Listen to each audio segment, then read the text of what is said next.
বিসমিল্লাহির রহমানির রাহিম। আসসালামু আলাইকুম ওয়া রাহমাতুল্লাহি ওয়া বারাকাতুহু। রমজান মানেই ইবাদত, শান্তি আর পরিবারের সাথে সুন্দর মুহূর্ত কাটানো। সারাদিন রোজা রাখার পর সবাই চায় ইফতারে থাকুক স্বাস্থ্যকর, সুস্বাদু আর মুখরোচক কিছু। তাই আজ আমি নিয়ে এসেছি 4টি দারুণ মজার ইফতার রেসিপি একসাথে: সুজি আলুর রোল, আলু গাজরের বল, ফুলকপির পাকোড়া আর ক্রিসপি চিকেন ফিঙ্গার। প্রতিটি রেসিপি খুব সহজে বানানো যায় আর স্বাদে একদম পারফেক্ট। গরম গরম পরিবেশন করুন আর উপভোগ করুন ইফতারের স্বাদ। এই রেসিপিগুলো তৈরি করে আপনারা কেউ চাইলে ফ্রোজেন করতে পারবেন 2 মাসের জন্য। তো চলুন সময় নষ্ট না করে দেখে নিই কীভাবে তৈরি করবেন এই মজাদার খাবারগুলো। আর এই রমজানের ইফতার নিয়ে আমরা তো নানা রকমের টেনশন করে থাকি। প্রতিদিন একঘেয়েমি ইফতার খেতে কারোই ভালো লাগে না। যদি ইফতারে একটু পরিবর্তন আনা যায় তাহলে কিন্তু মুখের স্বাদ তেমন একটা নষ্ট হয় না। আজকে আমি আপনাদের সবার সাথে শেয়ার করব ঘরে থাকা অল্প কিছু উপকরণ দিয়ে দারুণ মজার একটা ইফতার আইটেম। আর এইটা তৈরি করতে তেমন একটা সময়ও লাগে না, খুব কম সময়ে কিন্তু এই রেসিপিটা তৈরি করতে পারবেন। প্রত্যেকের বাড়িতেই কিন্তু আলু আর সুজি থাকে।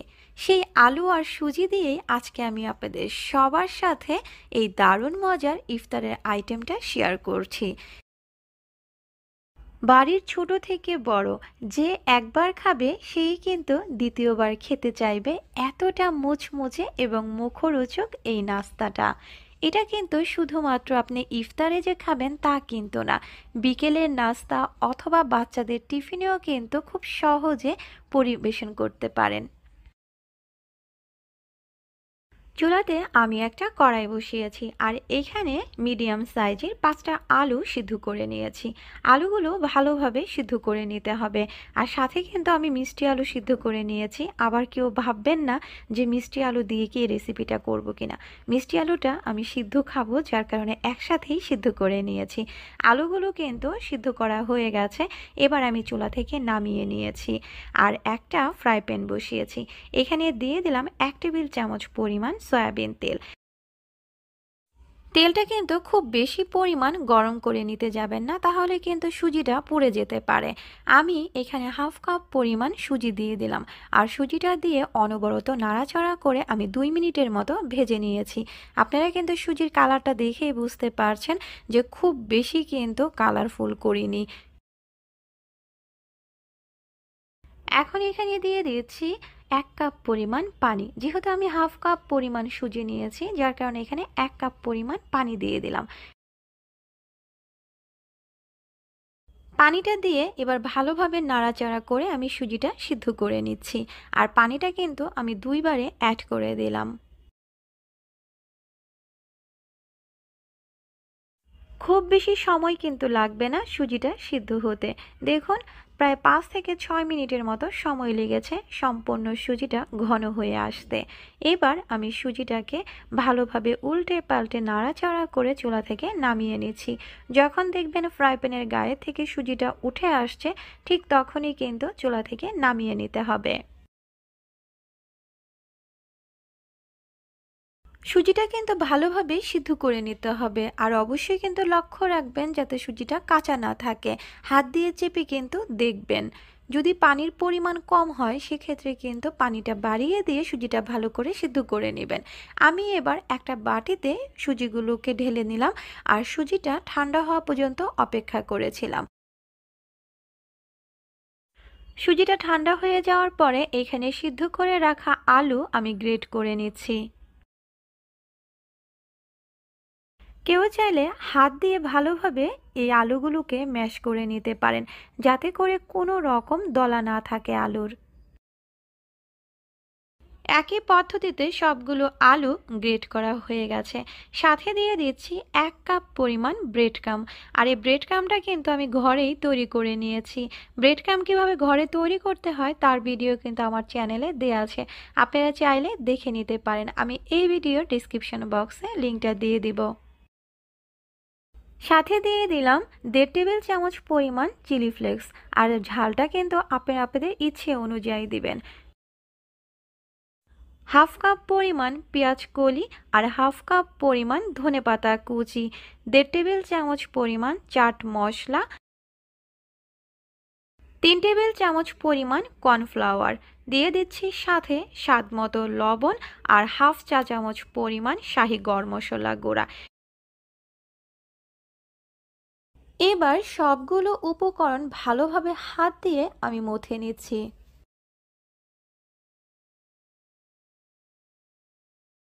এখানে কিন্তু কোনো রকম পানি অ্যাড করবেন না। আপনারা কেউ চাইলে এখানে কাঁচা পেঁয়াজটাও অ্যাড করতে পারেন, তবে কাঁচা পেঁয়াজটা অ্যাড করলে কিন্তু পানিটা ছেড়ে দিবে আর তখন কিন্তু অনেকটা পাতলা হয়ে যাবে। কাঁচা পেঁয়াজের কারণে কিন্তু মিশ্রণটা এতটা আঠালো হবে না। মাখানো কিন্তু হয়ে গেছে। এবার আমি 2 হাতে সয়াবিন তেল মেখে নিচ্ছি। তেলটা ভালোভাবে মেখে আপনি যেরকম শেপ দিতে চান ঠিক সেরকম শেপ দিতে পারেন। আমি একটু লম্বা মানে ফিঙ্গার স্টাইলে করব। অল্প পরিমাণে আলু আর সুজির কাইটা নিয়ে এবার আমি হাত ঘুরিয়ে ঘুরিয়ে একটু লম্বা স্টাইলে তৈরি করে নিচ্ছি। আপনারা কেউ চাইলে আলুর চপের মতো করতে পারেন, কেউ চাইলে এরকম লম্বাও করতে পারেন, আবার কেউ চাইলে বিস্কিটের আকৃতির মতো করতে পারেন। দেখুন হয়ে গেছে। ঠিক একইভাবে কিন্তু আমি সবগুলো আলু সুজির ফিঙ্গার তৈরি করে নিচ্ছি। আলুর ফিঙ্গার তৈরি করার জন্য কিন্তু অবশ্যই হাতে একটু তেল মাখিয়ে নিতে হবে, না হলে আলু কিন্তু আঠালো হাতে মাখিয়ে যাবে, আর হাতে মাখিয়ে গেলে কিন্তু তেমন ভালোভাবে তৈরি করা যাবে না। আমি কিন্তু একটা প্লেটে তুলে নিচ্ছি। দেখতেই কিন্তু অসম্ভব ভালো লাগছে, খেতে কিন্তু এর চাইতে অনেক অনেক বেশি মুখরোচক এবং মুচমুচে। আপনারা কেউ যদি এই নাস্তাটা তৈরি করে ফ্রোজেন করতে চান তাহলে কিন্তু এই কাঁচা অবস্থাতেই ডিপ ফ্রিজে রেখে দিবেন 2 থেকে 3 ঘন্টার মতো। তারপরে ডিপ ফ্রিজ থেকে বের করে একটা এয়ারটাইট বক্সে ভরে সংরক্ষণ করতে পারবেন 1 মাসের মতো। সবগুলো সুজি আলুর ফিঙ্গার কিন্তু তৈরি হয়ে গেছে।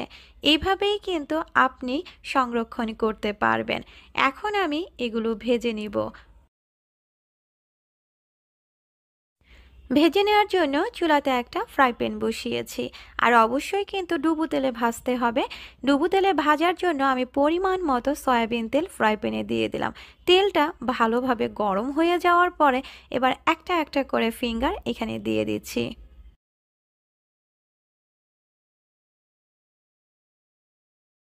যখন নাকি তেলের ভিতরে এই ফিঙ্গারগুলো দিবেন তখন কিন্তু সাবধানে দিবেন, যাতে করে তেল ছিটে গায়ে না আসে। 5 থেকে 6 মিনিট পরে আমি এবার ফিঙ্গারগুলোকে উল্টে পাল্টে দিচ্ছি, আর আপনারা দেখেই কিন্তু বুঝতে পারছেন কতটা ফুলে গেছে।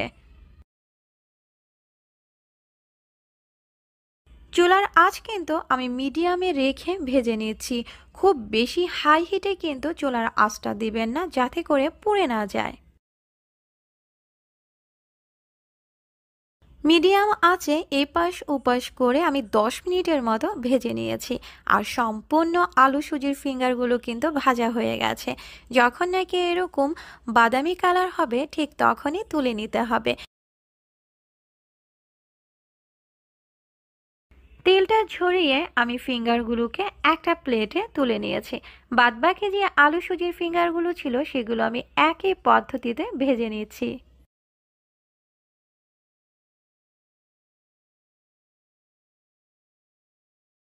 গরম গরম এই আলু আর সুজির ফিঙ্গারটা এতটা সুস্বাদু যেটা আসলে আপনারা না খেলে বুঝতেই পারবেন না। এবারে রমজানের ইফতারে একবার হলো এই মজার ইফতারটা ট্রাই করে দেখুন যে কতটা ভালো লাগে।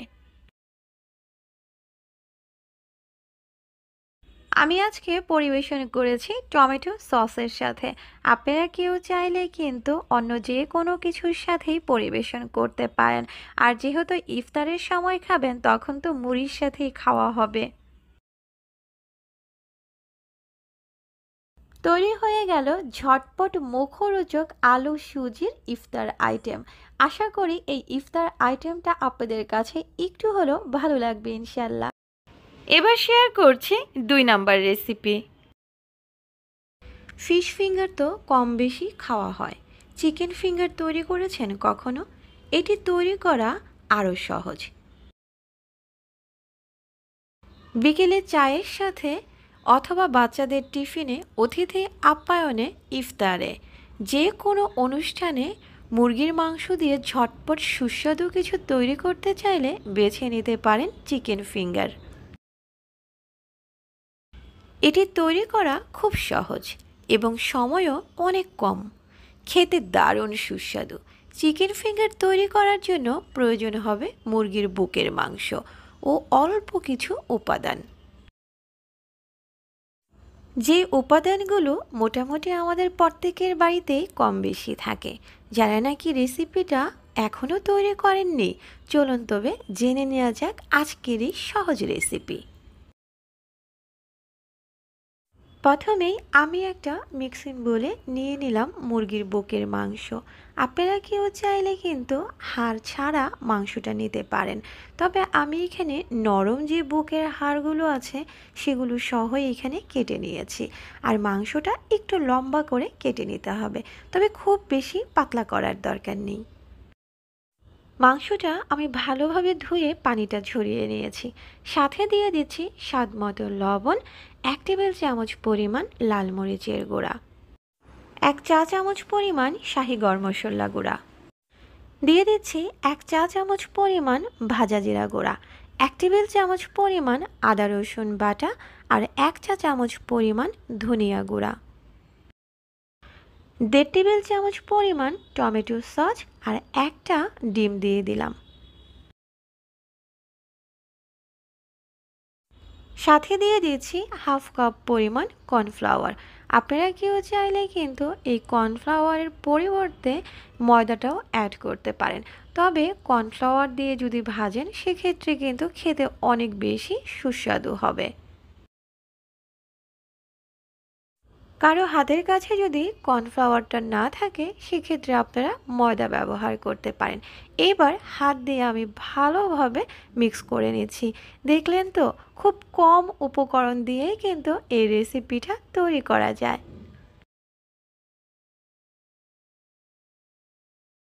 ভালোভাবে কিন্তু মাখানো হয়ে গেছে।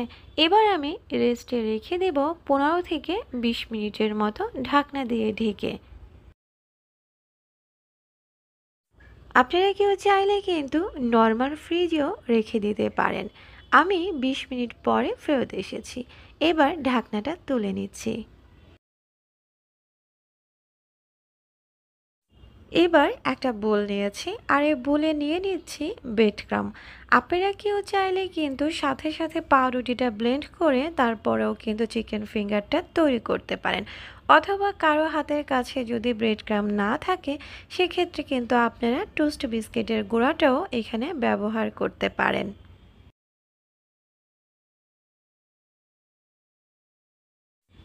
এবার একটা একটা করে মাংসের টুকরো ব্রেড ক্রামে গড়িয়ে আমি একটা সাইডের প্লেটে রেখে দিচ্ছি। আর ঠিক প্রত্যেকটা মাংসের টুকরো ব্রেড ক্রাম কিংবা টোস্ট বিস্কিটের গোড়াতে গড়িয়ে আপনারা ডিপ ফ্রিজে রেখে দিতে পারেন। যখন 2 থেকে 3 ঘন্টা হয়ে যাবে বের করে একটা এয়ারটাইট বক্স নয়তো বা জিপলক ব্যাগে ভরে 6 মাসের জন্য সংরক্ষণ করতে পারবেন ডিপ ফ্রিজে। ঠিক যখন আপনাদের খেতে ইচ্ছে করবে ডিপ ফ্রিজ থেকে বের করে সরাসরি তেলে ভেজে নিলেই হবে।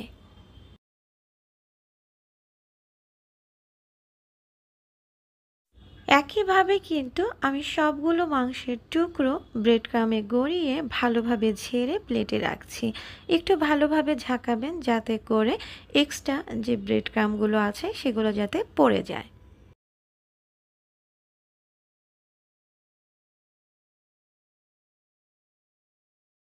সবগুলো মাংসই কিন্তু ভাজার জন্য রেডি হয়ে গেছে। দেখুন, ব্রেড ক্রাম্ব কিন্তু গড়ানো হয়ে গেছে। এই অবস্থাতেই কিন্তু ডিপ ফ্রিজে রেখে দিতে হবে।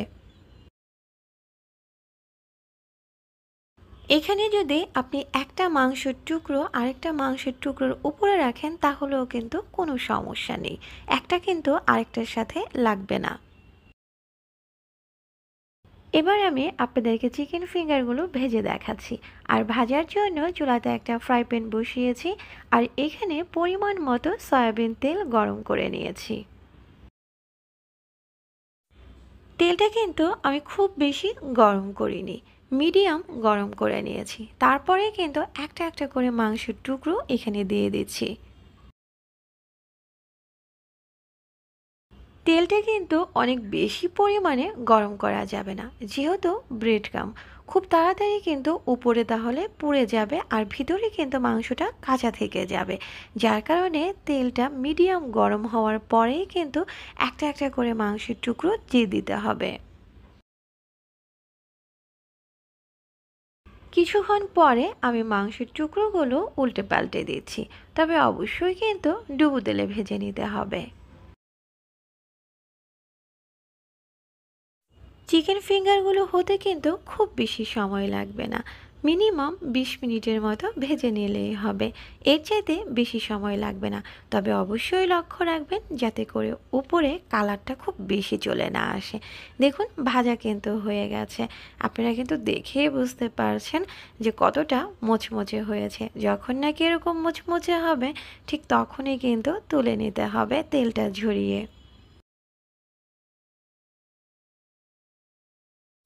মুচমুচে বলতে কিন্তু উপরটা অনেকটা মুচমুচে হবে আর ভিতরটা কিন্তু নরম থেকে যাবে। আবার মাংসটা কিন্তু অনেক বেশি শক্ত যাতে না হয় সেই অবস্থায় কিন্তু চুলা থেকে নামাতে হবে।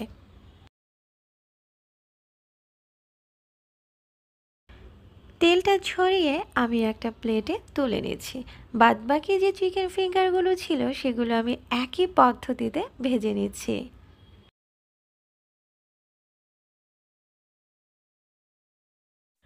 কারো হাতে যদি একেবারেই সময় না থাকে সেক্ষেত্রে কিন্তু মাংসটাকে ভালোভাবে মাখিয়ে নর্মাল ফ্রিজে রেখে দিতে পারেন।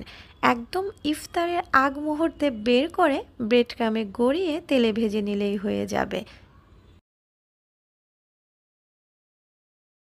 আর বাচ্চারা তো অনেক বেশি পছন্দ করে থাকে চিকেন খেতে। অথবা বাসায় হুট করে অতিথি চলে আসলো, তাহলেই কিন্তু মাখানো যদি থাকে এই মাংসটা ফ্রিজ থেকে বের করে কিন্তু ঝটপট কয়েক মিনিটেই ভেজে পরিবেশন করতে পারেন। সবগুলো মুরগির মাংসই কিন্তু ভাজা হয়ে গেছে। আর তেলটা ঝরানোর জন্য আমি একটা টিস্যুর উপরে চিকেন ফিঙ্গারগুলো ঢেলে দিলাম। সস কিংবা সালাদের সাথে কিন্তু পরিবেশন করতে পারেন। আমি আপনাদেরকে একটা ভেঙে দেখাচ্ছি। ভিতরটা কিন্তু অনেকটা নরম আর উপরটা কিন্তু অনেকটা মুচমুচে। আশা করি যারা নাকি এখনও এই রেসিপিটা ট্রাই করেননি তাদের কাছে অনুরোধ থাকবে একবার হলো ট্রাই করে দেখবেন যে কতটা ভালো লাগে। চলে আসলাম 3 নম্বর রেসিপিতে। যারা সবজি খেতে ভালোবাসেন তাদের কাছে ফুলকপি বরাবরই খুব প্রিয়। ফুলকপি দিয়ে তৈরি নানা রকম সুস্বাদু ভাজি, মাছ দিয়ে নানা পদের রান্না, এগুলো বাঙালিদের পছন্দের খাবারের মেনুতে মানিয়ে যায় বেশ সহজে। আজকে আমি আপনাদের সবার সাথে ফুলকপি দিয়ে বানানো যায় এমন চট জলদি একটি ইফতারের আইটেম শেয়ার করছি। রমজানের ইফতারে মুচমুচে ও সুস্বাদু ফুলকপির পাকোড়া এক দুর্দান্ত সংযোজন। নরম সিদ্ধ ফুলকপির মশলা মিশ্রিত বেসন নয়তোবা চালের গুঁড়ার বেটারে ডুবিয়ে ভেজে তৈরি করা এই পাকোড়া খেতে হয় দারুণ ক্রিসমি ও মজাদার। ধনেপাতা, কাঁচামরিচ ও সুগন্ধি মশলার সাথে এর স্বাদ হয়ে ওঠে আরও লোভনীয়। গরম গরম পরিবেশন করুন টমেটো সস অথবা ধনেপাতার চাটনির সাথে, আর উপভোগ করুন ইফতারে এক অনন্য স্বাদ।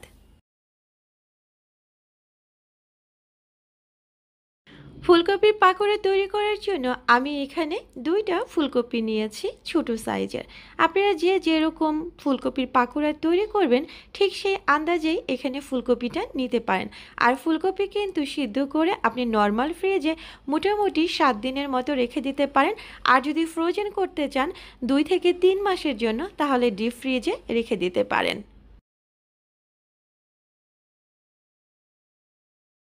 পাকোড়াগুলো তৈরি করার জন্য আমি আমার পছন্দ অনুযায়ী সাইজে কেটে নিয়েছি। আপনারা যে যেরকম আন্দাজে রাখতে চান, বড় কিংবা ছোট, ঠিক সেই আকৃতিতে কেটে নিতে পারেন।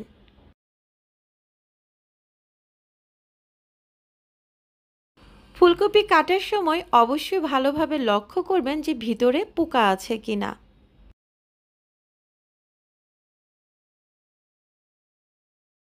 সবগুলো ফুলকপি কিন্তু আমার টুকরো করা হয়ে গেছে। এবার ফুলকপিগুলো একটা প্লেটে তুলে নিচ্ছি, আর ফুলকপিগুলো খুব ভালোভাবে ধুয়ে পরিষ্কার করে নিতে হবে।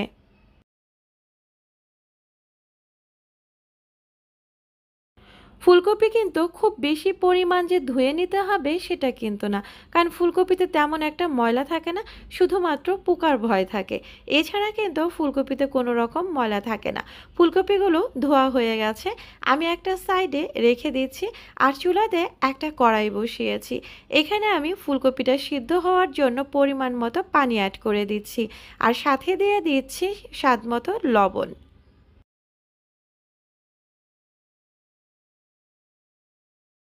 ভালোভাবে নাড়াচাড়া করে চুলার আঁচটা হাই হিটে দিয়ে আমি ঢাকনা দিয়ে ঢেকে রেখে দিয়েছিলাম বলক না ওঠা পর্যন্ত। বলকটা পুরোপুরি চলে আসার পরে টুকরো করে রাখা ফুলকপিগুলো আমি এখানে দিয়ে দিলাম।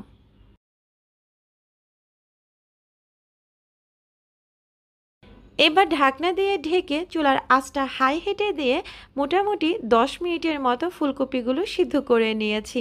ফুলকপি কিন্তু 80% সিদ্ধ করতে হবে, এর চাইতে বেশি পরিমাণ সিদ্ধ করতে যাবেন না। একেবারে ভর্তা করে ফেললে কিন্তু পাকোড়াটা তৈরি করার সময় দেখবেন ফুলকপিটা খুলে খুলে চলে আসছে।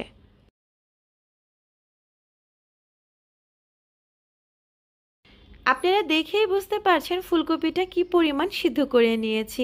এবার পানিটা ঝরানোর জন্য একটা ছাঁকনিতে তুলে নিচ্ছি।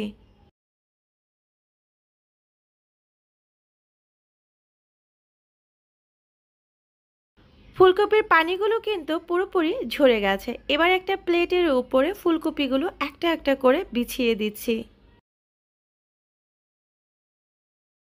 ফুলকপির প্লেটটা আমি নর্মাল ফ্রিজে রেখে দিব 1 থেকে 2 ঘন্টার জন্য।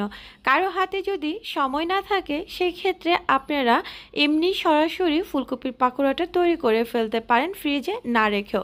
আর কেউ যদি 7 দিনের জন্য নর্মাল ফ্রিজে ফুলকপিগুলো সংরক্ষণ করতে চান সেক্ষেত্রে কিন্তু একটা এয়ারটাইট বক্সে ভরে তারপরে ফুলকপিগুলো সংরক্ষণ করতে পারবেন। 7 দিনে মোটামুটি থাকবে নর্মাল ফ্রিজে, নষ্ট হবে না। এবার আমি পাকোড়াটা তৈরি করার জন্য বেটারটা তৈরি করে নিচ্ছি। একটা মিক্সিং বলে দিয়ে দিলাম 1.5 কাপ পরিমাণ চালের গুঁড়া, সাথে দিয়ে দিয়েছি কর্নফ্লাওয়ার 1/2 কাপ পরিমাণ। কারো হাতের কাছে যদি কর্নফ্লাওয়ারটা না থাকে সেক্ষেত্রে আপনারা এড়িয়ে যেতে পারেন। চালের গুঁড়ার সাথে বেসন, আটা, ময়দা যে কোনো কিছু অ্যাড করতে পারেন, তবে কর্নফ্লাওয়ার দিলে কিন্তু পাকোড়াটা অনেক বেশি মুচমুচে হয়ে থাকে আর স্বাদটাও দ্বিগুণ পরিমাণ বেড়ে যায়। সাথে দিয়ে দিলাম স্বাদ মতো লবণ, 1/2 চা চামচ পরিমাণ ভাজা জিরা গুঁড়া, 1 চা চামচ পরিমাণ ধনিয়া গুঁড়া, 1 চা চামচ পরিমাণ হলুদের গুঁড়া, 1 চা চামচ পরিমাণ লাল মরিচের গুঁড়া। পাকোড়া তৈরি করার ক্ষেত্রে অবশ্যই চেষ্টা করবেন যে কোনো চাট মশলা অ্যাড করতে। এতে করে পাকোড়ার স্বাদটা কিন্তু অনেক অনেক বেশি সুস্বাদু হয় আর চমৎকার একটা ফ্লেভার আসে।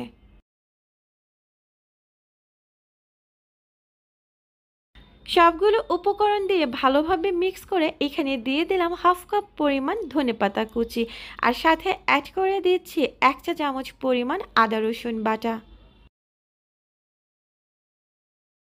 বেটারটা তৈরি করার জন্য অল্প অল্প পরিমাণ পানি অ্যাড করতে হবে। একসাথে কিন্তু পানি দিয়ে দিবেন না, তাহলে কিন্তু বেটার পাতলা হয়ে যেতে পারে। আজকে আমি যে বেটারটা তৈরি করেছি এই বেটারটা তৈরি করতে এখানে 1 কাপ পরিমাণ পানি লেগেছে। এবার ভালোভাবে নাড়াচাড়া করে মিক্স করে দিচ্ছি। ঢাকনা দিয়ে ঢেকে আমি 30 মিনিটের মতো রেস্টে রেখে দিয়েছিলাম। যদি সময় কারো হাতে একেবারে কম থাকে তবে উষ্ণ পানি ব্যবহার করে বেটার তৈরি করলে হাইড্রেশন দ্রুত হবে এবং নরম ভাব খুব তাড়াতাড়ি চলে আসবে। রেস্টে রাখার কারণে কিন্তু বেটারটা একটু নরম ও মিশ্রণ হয়ে যায়, ফলে পাকোড়া আরও খাস্তা হয়। চুলাতে আমি একটা কড়াই বসিয়েছি আর এখানে পরিমাণ মতো সয়াবিন তেল গরম করে নিয়েছি। ফ্রিজ থেকে কিন্তু আমি ফুলকপিগুলো বের করে নিয়ে এসেছি আর চুলায় দেওয়ার আগে বেটারটা অবশ্যই ভালোভাবে আবারও গুলিয়ে নিতে হবে। এবার এই বেটারের ভিতরে একটা একটা করে ফুলকপি দিয়ে খুব ভালোভাবে র্যাপিং করছি। তারপরে আমি ফুলকপিটা ধরে একটু ঝাঁকিয়ে দিচ্ছি, এতে করে আলগা যেই বেটারটা আছে সেটা ঝরে যাবে। তারপরে গরম তেলে একটা একটা করে ফুলকপির টুকরো দিয়ে দিচ্ছি। পাকোড়া তৈরি করার সময় অবশ্যই লক্ষ্য রাখতে হবে, যদি বেটার চালের গুঁড়া বেশি থাকে তাহলে আস্তরণটা একটু বেশি খাস্তা হবে। তবে বেটার যেন খুব বেশি ঘন না হয় সেদিকে কিন্তু লক্ষ্য রাখবেন, তাহলে আস্তরণ অনেক মোটা হয়ে যাবে আর পাতলা হলে ভালোভাবে র্যাপিং হবে। তাই বেটারের সামঞ্জস্য ঠিক রাখা খুবই গুরুত্বপূর্ণ পাকোড়া তৈরি করার ক্ষেত্রে।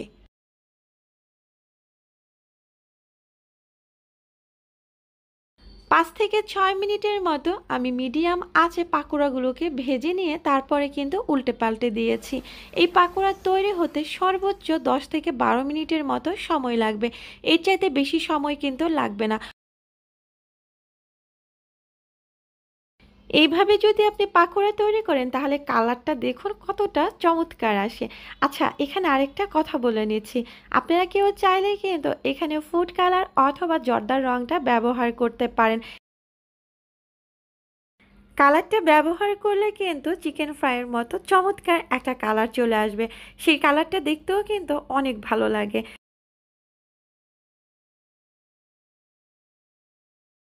বাদবাকি যে ফুলকপিগুলো ছিল সেগুলো আমি একই পদ্ধতিতে ভেজে তুলে নিচ্ছি।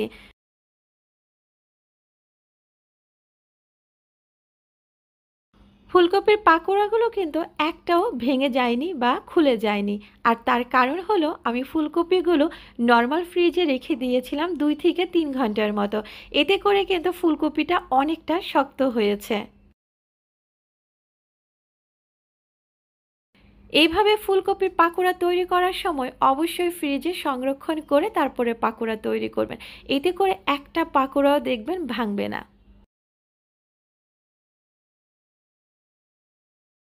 এই পাকোড়া তৈরি করা যতটা সহজ, খেতে কিন্তু এর চাইতে অনেক অনেক বেশি সুস্বাদু।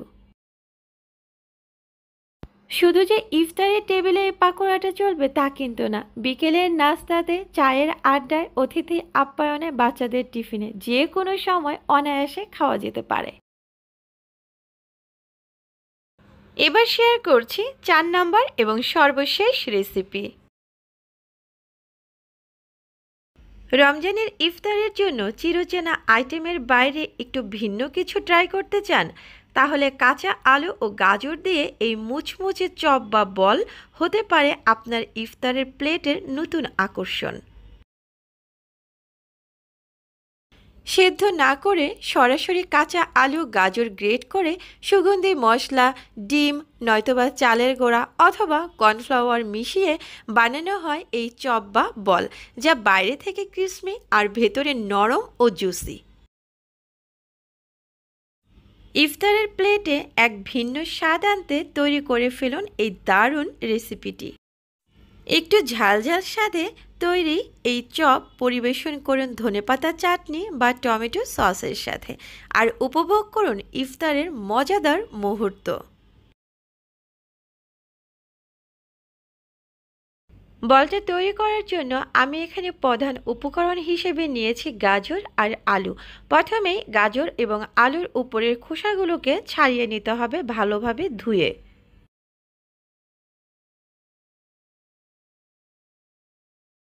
আলু এবং গাজর খুব ভালোভাবে ঘষে ঘষে ধুয়ে পরিষ্কার করে নিতে হবে।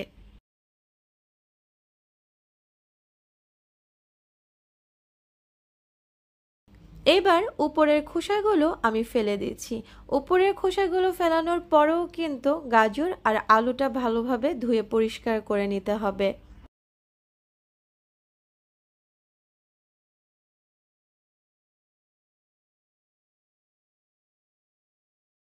গাজর আর আলুর উপরের খোসাটা ফেলে খুব ভালোভাবে ধুয়ে পরিষ্কার করে নিয়ে এসেছি।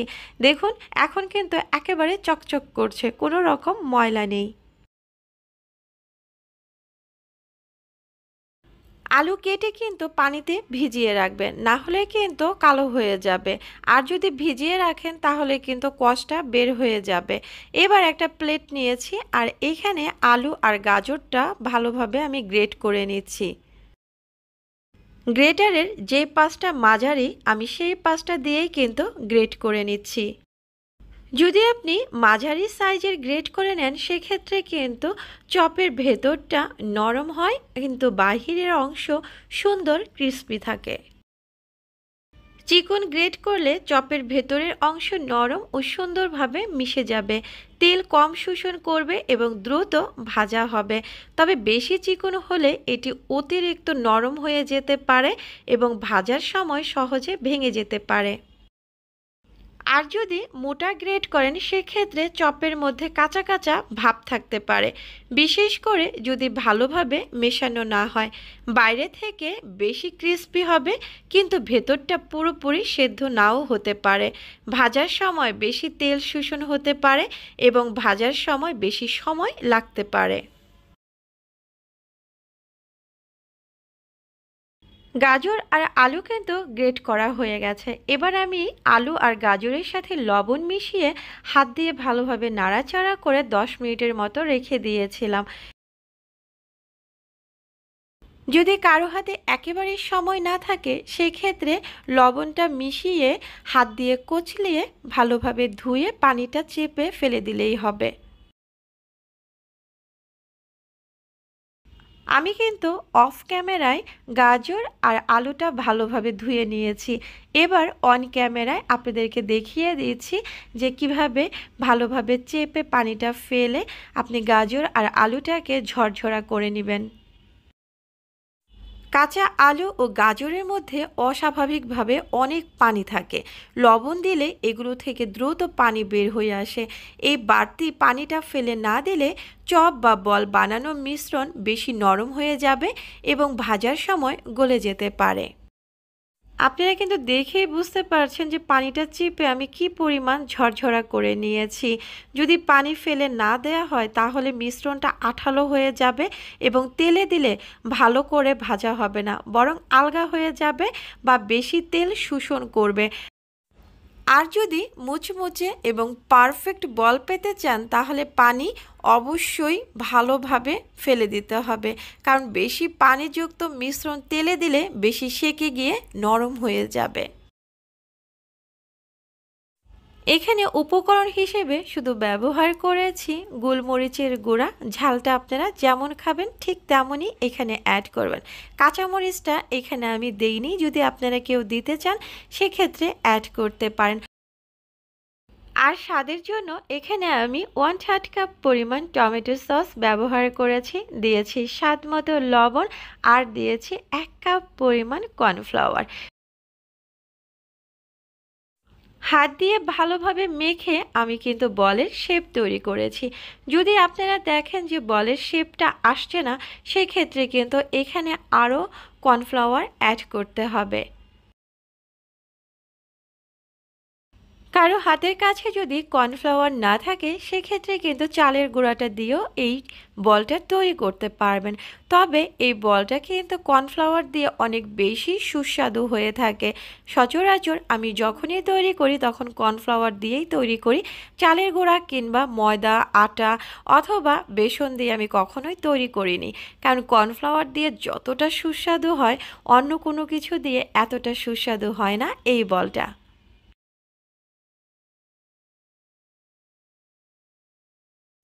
এবার আমি চুলাতে একটা কড়াই বসিয়ে পরিমাণ মতো সয়াবিন তেল গরম করে একটা একটা করে বল দিয়ে দিয়েছি। বলগুলো মোটামুটি 5 থেকে 6 মিনিট পরে এবার আমি উল্টে পাল্টে দিয়েছি।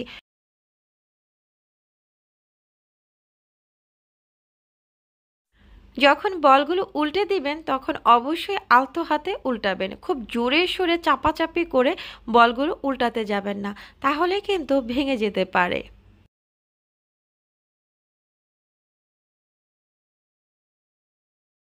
মোটামুটি 10 থেকে 12 মিনিটের মতো সময় লাগবে এই বলগুলো ভাজা হতে।